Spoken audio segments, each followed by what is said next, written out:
This build is an updated version of my Turret Master back from the Outriders launch. We've leveled up, we've killed all the bad guys, and we've made potentially the best solo build in Outriders. Let's break down this Technomancer build for you guys to try.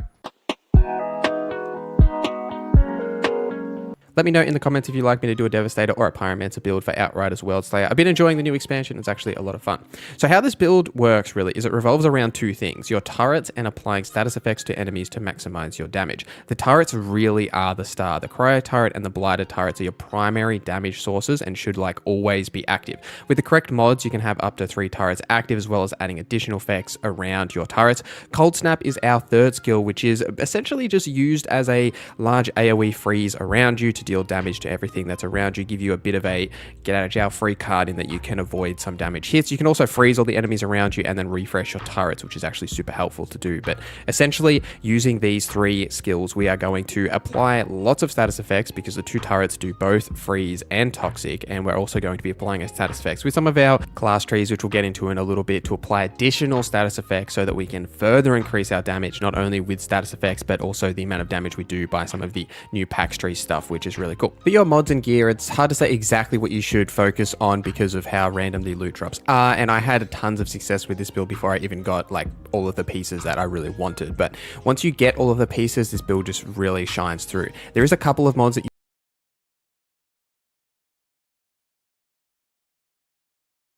you really should focus on, whether that's on a specific set piece or actually just getting that mod. The first is Double Trouble for the Cryo turret. So deploy an enhanced turret with 2 barrels instead of 1, doubling the fire output. You can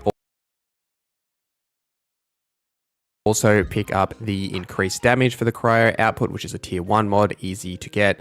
The Hail Shot is another tier 1 mod, which is super important to get. Increases the turret's damage based on your status power, and because what status power does is it increases your damage done with all of the status effects. And as this build is primarily focused on doing status effects, one, you want to have as much status power as possible to increase your damage with those status effects, but then also you can increase your Cryo turret's damage with those status effects as well. The improved Coolet, once you get it, it doubles the fire rate of the deployed turrets, and the really important one, which just more than doubles the production of your Cryo turret, is Twin. So you can summon 2 turrets before the cooldown is placed. So theoretically you get 3 turrets out at one time at all of the time. I'm using the Techmonger set here, which using turret skills increases the turret damage by 10%. This lasts for 10 seconds and stacks 5 times.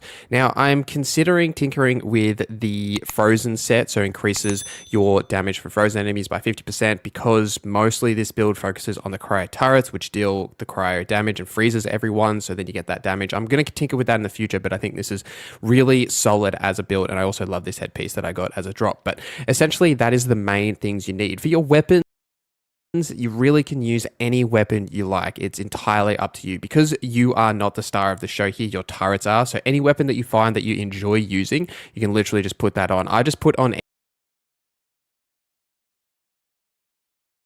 any tier 3 mod that just does damage, because it doesn't really matter as long as you're just getting some damage output from your weapons to clean up the enemies. Then it doesn't matter too much what your weapon choices actually are. You should be looking for anomaly power, cooldown reduction, and status power for your secondary stats on your gear. It's not super important, but anomaly power is the main one that you want to make sure you get, because all of this build revolves around having a maximum anomaly power, so make sure you get as much of that as possible and level up the secondary stat. Your class skills primarily